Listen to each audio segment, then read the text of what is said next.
স্বাগত জানাচ্ছি খাতুনগঞ্জ থেকে মতিঝিলের সাথে আছে আমি শামীম জাহিদ। বাংলাদেশের তৈরি পোশাক কারখানার মালিকরা বিদেশে বিনিয়োগ করতে শুরু করেছেন। এই জন্য তারা এখন বেছে নিয়েছেন হাইতি, মিয়ানমার এবং আফ্রিকার মহাদেশের বেশ কয়েকটি দেশ। বিদেশি বিনিয়োগের এই উদ্যোগকে ইতিবাচক হিসেবে দেখছে শিল্প মন্ত্রণালয়। আজ আমরা আলোচনা করব পোশাক শিল্পের বিদেশ বিনিয়োগ নিয়ে। এ নিয়ে আলোচনা করতে আমার সাথে জড়িত রয়েছেন Bangladesh garments buying house association সভাপতি কাজী ইফতেখার হোসেন এবং সেন্টার ফর পলিসি ডায়ালগের বা CPD research fellow Taufiqul Islam Khan. তবে মূল আলোচনা যাওয়ার আগে দেখে নেব একটি প্রতিবেদন। বিশ্বে পোশাক রপ্তানিতে বাংলাদেশের অবস্থান এখন দ্বিতীয়। গুণগত মান ও বাহারি ডিজাইন মিলিয়ে বাংলাদেশের পোশাক এখন আস্থার নাম। পোশাক তৈরিতে বাংলাদেশ অর্জন করেছে নৈপুণ্য। দেশে রয়েছে অসংখ্য দক্ষ শ্রমিক ও অভিজ্ঞ বিনিয়োগকারী। এই সবকিছু মিলিয়ে বিদেশের মাটিতে বাংলাদেশের ব্যবসায়ীরা বিনিয়োগের যোগ্যতা অর্জন করেছে বলে মনে করে তৈরি পোশাক রপ্তানিকারকদের সংগঠন বিজিএমইএ। এখন আমাদের দেশের যে ইকোনমিক সাইজ, সেই অনুযায়ী এই ইকোনমিক সাইজ অনুযায়ী আমাদের ব্যবসায়ীরা অনেকেই ক্যাপাবল বিদেশে গিয়ে ব্যবসা করার জন্য। তুলনামূলক কম মূল্যে জমি, শ্রমিক ও অন্যান্য সুবিধা কাজে লাগিয়ে ইতিমধ্যে হাইতি ও ইথিওপিয়াতে কাজ শুরু করেছে দেশি বিনিয়োগকারীরা। 2017 সাল নাগাদ ইথিওপিয়ায় বাংলাদেশের কারখানা পুরোদমে কাজ শুরু করতে পারে। বাংলাদেশ থেকে আমরা 37 জন লোক ওখানে কনস্ট্রাকশন ডিপার্টমেন্ট থেকে এর দেখাশোনা করছে। আর আমরা আশা করি আগামী বছর মিড অফ দ্য ইয়ার 2017 আমরা প্রোডাকশনে যাব। বিদেশের মাটিতে বিনিয়োগ বাংলাদেশের জন্য বৈদেশিক মুদ্রার পাশাপাশি সম্মান বয়ে আনবে। তবে উপযুক্ততা যাচাই করতে প্রতিটি বিনিয়োগ আলাদাভাবে খতিয়ে দেখবে শিল্প মন্ত্রণালয়। বিদেশিরা মনে করছে আমাদের দেশের যারা গার্মেন্ট শিল্পটা তৈরি করছে, তারা যদি তাদের দেশে যে গার্মেন্ট শিল্প তৈরি করে, তাদের দেশও এইভাবে উন্নত করতে পারবে। তাছাড়া মিয়ানমারকেও বাংলাদেশের পোশাক কারখানায় স্থাপনের উপযুক্ত মনে করছে ব্যবসায়ীরা। রিশাদ হুদা, ইন্ডিপেন্ডেন্ট নিউজ, ঢাকা। দেখলাম প্রতিবেদনটি আমরা। জনাব তৌফিকুল ইসলাম খান এবং জনাব কাজী ইফতেখার হোসেন, আপনাদেরকে স্বাগত জানাচ্ছি অনুষ্ঠানে। কেমন আছেন আপনারা? জনাব তৌফিকুল ইসলাম খান, আপনার কাছে প্রথমে আসছি যে যখন আমরা বলছি যে বিদেশি বিনিয়োগ, বাংলাদেশি উদ্যোক্তারা বিদেশি বিনিয়োগ করতে চান, তখন বাংলাদেশ থেকে বিদেশি বিনিয়োগ করা আসলে কতটা কঠিন? বাংলাদেশ ব্যাংকের অনেক কঠিন নিয়মকানুন রয়েছে, এটা আসলে কতটা সহজ হবে বলে মনে হয় আপনার কাছে? না, এখনকার যেই আমাদের নীতি কাঠামো আছে সেখানে সরাসরি আসলে বাংলাদেশি বিনিয়োগকারীরা বাইরে বিনিয়োগ করবেন এটা চাইলেই উনি পারবেন না। এটাকে যেই নিয়মের ভিতর দিয়ে যেতে হবে সেটা সরাসরি আসলে অনুমতি নাই। এখন যেটা হচ্ছে সেটা কেস বাই কেস বেসিসে আপনার কিছু কিছু জায়গায় অনুমতি দেওয়া হচ্ছে। সার্বিকভাবে আমাদের যেই মুদ্রানীতি আছে সেই মুদ্রানীতি ভিতরে আমরা যে কাঠামোটা দেখেছি সেটা হলো যে আমাদের যে ক্যাপিটাল অ্যাকাউন্ট যেটাকে আমরা বলি, সেই ক্যাপিটাল অ্যাকাউন্টটা আসলে রেস্ট্রিক্টেড ভাবে আছে। সব বাংলাদেশ থেকে যে কোনোভাবেই অর্থ পাঠানোটা সহজ নয়। আমদানিকারকদের ক্ষেত্রে তো এটা এক ধরনের সমস্যা আছে, বাট রপ্তানিকারকদের ক্ষেত্রে আবার একটা আমরা বলি যে কিছুটা বিদেশি মুদ্রা তারা বাইরে ধরে রাখতে পারেন। আপনাদের উইথ হোল্ডিং একটা অ্যামাউন্ট দেওয়া আছে, সেটার থেকে পার্টলি কিছুটা তারা বিনিয়োগ করতে পারছিলেন। এটা বাংলাদেশ ব্যাংকের মাধ্যমে তারা অনুমতি নিয়ে, সেটা হলো সাধারণত আমরা যেটা বলছিলাম যে অফিস মেনটেন করা বা লিয়াজো মেনটেন করা, সেই খাতে তারা খরচ করতে, ইনভেস্টমেন্টের ক্ষেত্রে নয়। বড় আকারে ম্যানুফ্যাকচারিং ইনভেস্টমেন্টে যেতে হলে যেই ধরনের বিনিয়োগ করবার দরকার এবং টাকা এখান থেকে নেবার দরকার, সেই জায়গাটায় এখনো পর্যন্ত অতখানি বড়ভাবে হয়নি। তবে সাম্প্রতিক সময় গত 2-3 বছরে যেহেতু আমরা দেখেছি যে আমাদের রিজার্ভের একটা ভালো অবস্থানে গেছে, তখন বাংলাদেশ ব্যাংক কিছুটা ওপেন হওয়ার চেষ্টা করেছিলেন এবং একই সাথে আমরা দেখেছি ব্যবসায়ীদের মধ্যে একটা আগ্রহ আছে যে বাইরে এখন বিনিয়োগ করবার ক্ষেত্রে। বাংলাদেশের যারা বিনিয়োগকারী আছেন তারা এখন প্রায় তাদের 20-30 বছরের অভিজ্ঞতা আছে এবং তারা কিছুটা কনফিডেন্ট যে তারা এখন বাইরে বিনিয়োগ করে এটা পারবেন। আর দ্বিতীয় যে জায়গাটি সেটা হলো যে বাংলাদেশের ভেতরেরকার বিনিয়োগ পরিস্থিতি কি আছে, সেটা হলো যে আপনি কেন বাইরে একটা বিনিয়োগ করতে চাবেন, সেই পরিস্থিতি থেকেও হয়তো কিছুটা তাদের আগ্রহ বাড়ছে। নিশ্চয়ই। আমি আপনার কাছে ফিরে আসবো জনাব খান। জনাব হোসেন, আপনার কাছে জানতে চাচ্ছি কেন একজন উদ্যোক্তা বাইরে বিনিয়োগ করতে যাচ্ছেন গার্মেন্টসের ক্ষেত্রে, যেখানে গার্মেন্টস বাংলাদেশকে আমরা বলছি বাংলাদেশ পৃথিবীতে সেকেন্ড লার্জেস্ট আফটার চায়না। এখানে তো উদ্যোক্তা শুধু বিনিয়োগ করতে চাচ্ছে না, এখানে আমাকে দেখতে হবে যে আমি যার সঙ্গে ব্যবসা বাণিজ্য করি, যার সাপ্লাই চাইন হিসেবে আমি সাপ্লাই করি, সে যদি কোনো কারণে আমাকে চাচ্ছে যে আমি বাইরে যাই, তাহলে সেটা হচ্ছে এখানে এখানে ডিবিএল এর ক্ষেত্রে যে ঘটনাটা ঘটেছে সেখানে- যারা ইথিওপিয়াতে বিনিয়োগ করছে সেটা হলো H&M তাকে ওখানে নিয়ে যাওয়ার জন্য ব্যবস্থা করেছেন। H&M আরো কিছু কিছু ফ্যাক্টরির সঙ্গে কথা বলছেন তাদেরকে ওখানে নিয়ে যাওয়ার জন্য। আমার যেটা দেখার বিষয় সেটা হলো উনি যেমন বললেন বাংলাদেশের মুদ্রানীতিতে কিভাবে এটা সম্ভব, কারণ আপনি জানেন যে সেকেন্ড হোম করার কারণে কিছুদিন আগে আপনার দুর্নীতি দমন কমিশন অনেক রিপোর্ট লিখেছেন এইসব কিভাবে হলো সেটা তারা দেখবেন। তাহলে এই যে বিনিয়োগটা হবে এবং আমরা এই বিনিয়োগটা ওইভাবে নিতে পারবো কিনা, সেই পরিমাণ বিনিয়োগ নেওয়ার মতো আমাদের ক্যাপাবিলিটি আছে কিনা, সেটা একটা দেখার বিষয়। তারপরে আসেন ম্যানেজমেন্টের ব্যাপার। আমরা নিজের দেশে ম্যানেজমেন্ট করতে গিয়ে বাইরের থেকে লোক নিয়ে আসতেছি এবং প্রতি বছর আমরা $2 বিলিয়ন বিদেশিদেরকে দিয়ে দিচ্ছি।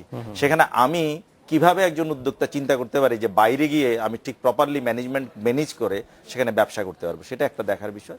এবং আমি জানি না কতটুকু রিসার্চ করে সবাই ওখানে যাচ্ছেন এবং হঠাৎ করে অনেক হুজুগে অনেক কিছু হয় এই দেশে, সেটা হচ্ছে কিনা সেটা আমাকে জানতে হবে। ধন্যবাদ। আমাদের সময় হচ্ছে ছোট্ট একটি বিরতিতে, আমরা সময় নিচ্ছি 30 সেকেন্ডে একটি বিরতিতে। 24 ঘন্টায় খবর।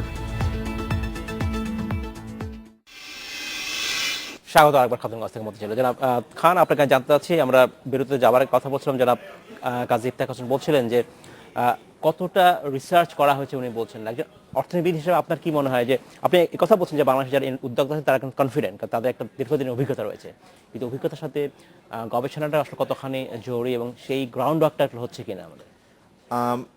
অভিজ্ঞতা যেটা হয়েছে সেটা তো বাংলাদেশে এখানে আসলে কারখানা বিনিয়োগ, এখানকার শ্রমিক ম্যানেজমেন্ট, এখানকার যে নিয়ম কানুন আছে অফিসিয়াল সরকারি নিয়ম কানুনগুলো, সেগুলোর ভিতর দিয়ে যাওয়া, সেটা নিঃসন্দেহে কাজে লাগবে। কিন্তু যেটা ইতিহাস বলছিলেন যে বাইরে বিনিয়োগ করবার ক্ষেত্রে এটা কেমন হবে এবং কোথায় বিনিয়োগ করা হচ্ছে সেটার উপর বোধহয় ডিপেন্ড করবে এটা, কারণ সবগুলো দেশ তো একই রকম না।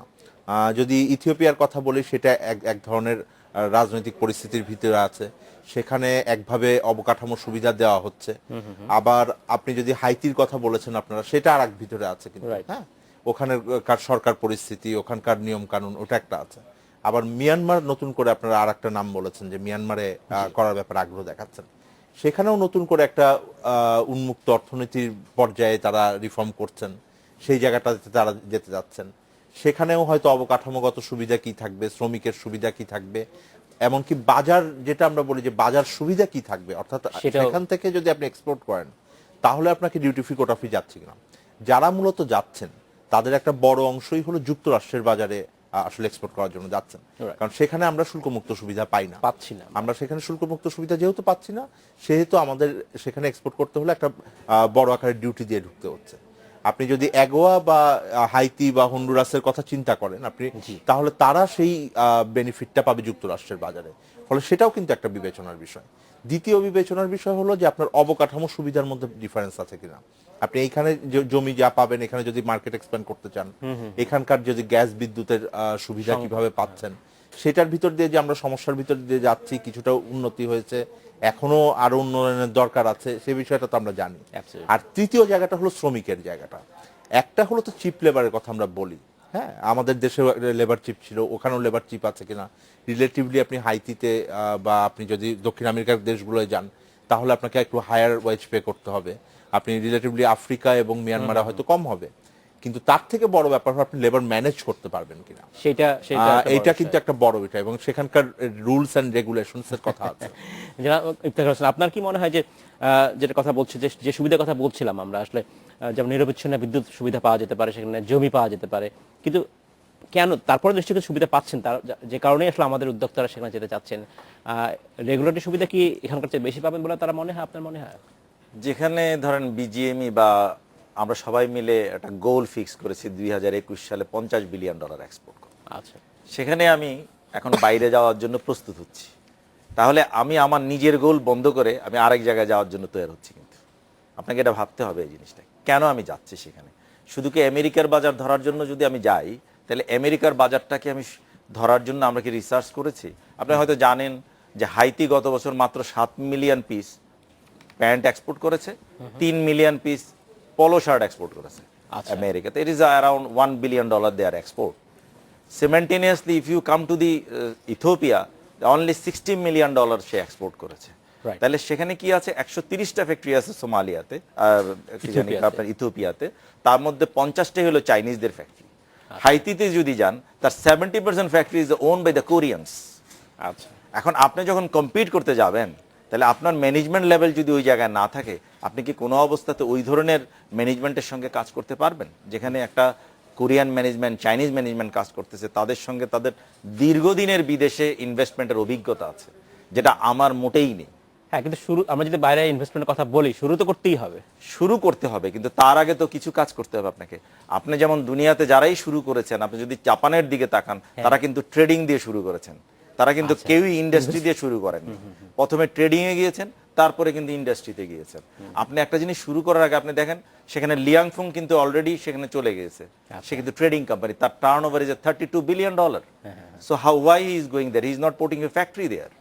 সো আপনাকে জিনিসটা বুঝতে হবে যে আপনি যে যাচ্ছেন, কেউ আপনাকে নিয়ে যাচ্ছে, তার কারণে আপনি চলে যাচ্ছেন, সেটা আপনাকে দেখতে হবে। আমি যতটুকু জানি যে বিভিন্ন ব্র্যান্ডের লোকজন বলছে তাদেরকে ওখানে যাওয়ার জন্য, এবং তারা এখানে যাওয়ার জন্য প্রস্তুত হচ্ছে, কিন্তু তাদের নিজস্ব কোনো হোমওয়ার্ক আছে কিনা সে ব্যাপারে আমি সাংঘাতিকভাবে চিন্তিত যে তারা সত্যিকার অর্থে হোমওয়ার্ক করেছেন কিনা এটা নিয়ে। জি জি, আপনি বলতে চাচ্ছিলেন। না, একটা বিষয় হলো যেটা বলছেন যে যিনি ব্যক্তিগতভাবে উদ্যোক্তা আছেন তার হোমওয়ার্ক, তার রিসার্চ, তার তো ডেফিনেটলি একটা প্রজেক্টের নিশ্চয়ই ইভ্যালুয়েশন থাকবে, আছে নিশ্চয়ই। ইন্টারনাল রেট অফ রিটার্ন তার আসছে কিনা সেগুলোও তারা দেখবেন, সেটা আছে। একই সাথে আমি বলছি যে বাংলাদেশ সরকারও যখন এটা তো একটা বড় নীতির পরিবর্তন, আমার মনে আছে যে আমি এই টেবিলে বসে এর আগেও অন্তত দুবার এই বিষয়ে আলাপ করেছি, এবং তখন আমি বলছি যে বাংলাদেশ সরকারের যে নীতি, সেই নীতির ক্ষেত্রে আপনি দেখেন কেস বাই কেস বেসিসে যখন আপনি করবেন কোন একটা নীতির বাস্তবায়ন, তখন সবসময় এটা একটা, আমি বলবো যে একটা সমস্যার ভিতরে থাকবে। এটা একটা এক্সাম্পল হিসেবে আপনি নিতে পারেন, টেস্ট কেস করতে পারেন, Ad hoc business। কিন্তু আসলে কিন্তু policy আপনার থাকা একটা উচিত, নীতি থাকা নীতিমালা থাকা উচিত। দ্বিতীয় হলো যে বাংলাদেশের অর্থনীতির জন্য এটা কি ইম্প্যাক্ট করবে, সরকারি পক্ষ থেকেও এক ধরনের রিসার্চ হওয়া উচিত যে আমরা আসলে এটা পারবো কিনা। কারণ এর আগের যে অভিজ্ঞতা, এটাই কিন্তু প্রথম হচ্ছে তা না, না। এর আগেও কিন্তু অ্যাটেম্প্ট হয়েছে, দু একটি হয়তো সাকসেসফুল হয়েছে, দু একটি কিন্তু আমার মনে হয় যে ফেলিয়ারও হয়েছে। ফলে সেখান থেকে আমরা কি লেসন পেলাম সেটাও ড্র করা সেই হয়েছে বিষয়ে কিনা। নিশ্চয়ই আমাদের দেখা উচিত। এবং অ্যাসোসিয়েশন পর্যায় থেকেও এটার কোনো ব্রিফিং আছে কিনা, এই বিষয়টা আমরা এখনো জানি না। জনাব খান, আপনাকে ধন্যবাদ। আমাদের সময় হলো একটি বিরতিতে যাবার, আমাদের সাথেই থাকবেন 50 শিল্পী। স্বাগত আরেকবার খাতুনগঞ্জ থেকে মধ্যে ছিল। আজ আমরা আলোচনা করছি পোশাক শিল্পের বিদেশে বিনিয়োগ নিয়ে। এ নিয়ে আলোচনা করতে আমার সাথে স্টুডিওতে রয়েছেন বাংলাদেশ গার্মেন্টস বাইং হাউস অ্যাসোসিয়েশনের সভাপতি কাজী ইফতেখার হোসেন এবং সেন্টার ফর পলিসি ডায়ালগ বা CPD research fellow Taufiqul Islam Khan. জনাব খান এবং জনাব হোসেন, আপনাদেরকে স্বাগত জানাচ্ছি আরেকবার।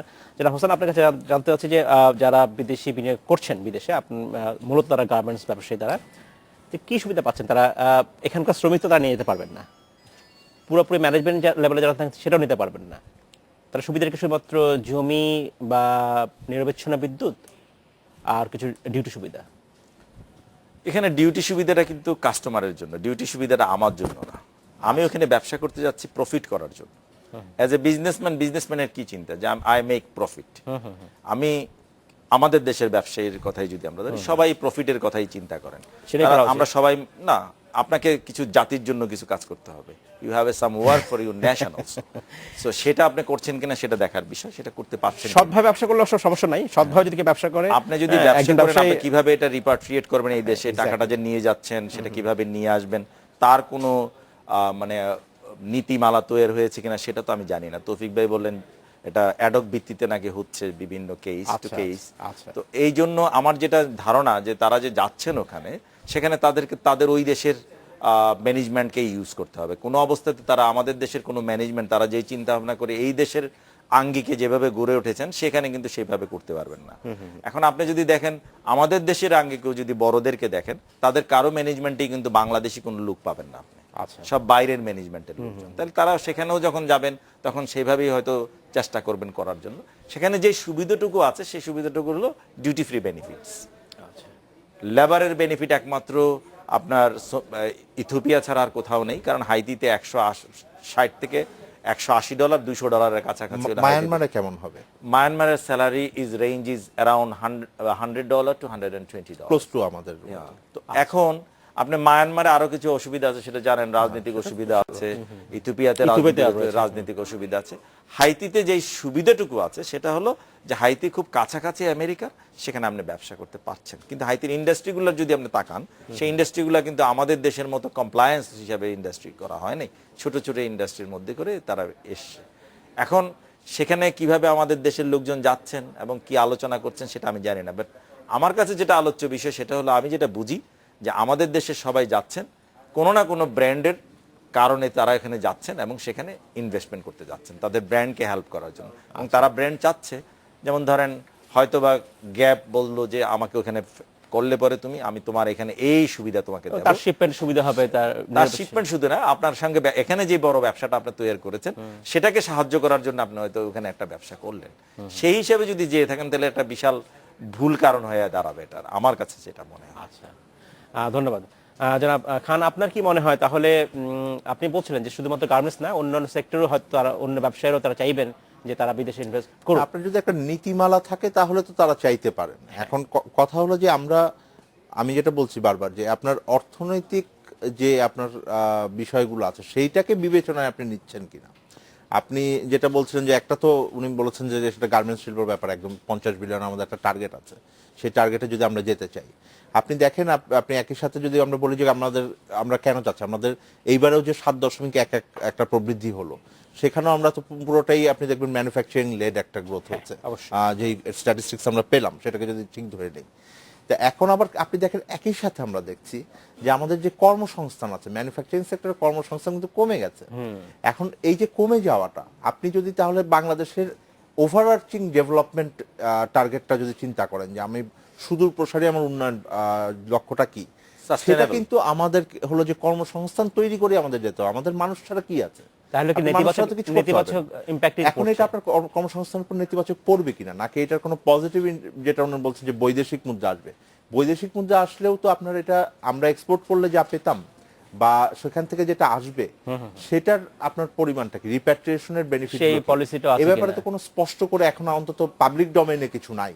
এটা যদি অফিসিয়াল ডোমেইনে থাকে, তারা যদি এটা বিবেচনায় নেন, আমি তাদেরকে সাধুবাদ জানাবো। কিন্তু আমার এই প্রশ্ন হলো যে এটাকে যদি আপনি সাস্টেইনেবলি চিন্তা করতে পারেন, সেটা হলো যে আপনাকে একটা নীতি বানানোর ভিতরে থাকতে হবে। দ্বিতীয় যেটা আছে, আপনি যখন এটা বড় আকারের দিকে যাবেন, তখনই কিন্তু আপনাকে চিন্তা করতে হবে যে এটার ভিতরে আপনি অর্থ পাচারের বিষয়টি কতখানি জড়িত আছে। সেটা আপনারা যেটা শুনছি যে সেটা হচ্ছে বড় আকারে তো বাণিজ্যিক ভাবে আমরা দেখছি যে আন্ডার ভয়েসিং, ওভার ইনভয়েসিং, এটার মাধ্যমে অর্থ পাচারের, এবং এটা প্রায় $9 বিলিয়ন গিয়ে ঠেকেছে না। তো এখন সেই বিষয়গুলোকে তো আপনি স্ট্রিমলাইন করতে হবে। আপনি আমি যেটা বলছি যে আমি একটা লাইন বলে শেষ করছি, একটা দুর্বল যদি নীতি কাঠামোর ভিতরে আপনি এই প্রত্যেকটা বিষয় কিন্তু সম্পর্কযুক্ত, আপনাকে ইন্ডিভিজুয়ালি একটা ফ্র্যাগমেন্টেড ভাবে দেখলে হবে না। সো এই দুর্বল নীতি কাঠামোর ভিতরে দিয়ে তো আপনি এটা পারবেন। অবশ্যই, সেটা খুবই সংক্ষেপে, আমাদের হাতে একদম সময় নেই। আমাদের যে লক্ষ্য $50 বিলিয়ন আমরা এক্সপোর্ট করব, সেটা কি ব্যাহত হবে কিনা যদি আমরা এই জিনিসটাকে অ্যালাউ করি, আমরা বিদেশি ইনভেস্টমেন্ট? আপনি যদি দেখেন যারা বড় বড় ব্যবসায়ী, তারাই তো ওই দেশে যাবেন, রাইট, তারাই কিন্তু $50 বিলিয়ন বিজনেসে সবচেয়ে বেশি অবদান রাখবেন, ছোটদের চাইতে বেশি। আচ্ছা, তাদেরই ইনভেস্টমেন্টটা হবে সবচেয়ে বেশি। এখন ওনারা যদি এখান থেকে শিফট করেন, তাহলে সত্যিকার অর্থেই এফেক্ট হবে সেখানে। ধন্যবাদ জনাব কাজী ইফতেখার হোসেন, জনাব তৌফিকুল ইসলাম খান, আপনাকে ধন্যবাদ। আজ শেষ করতে হচ্ছে, ভবিষ্যতে নিশ্চয়ই আপনার সাথে আমরা আবারও কথা বলবো।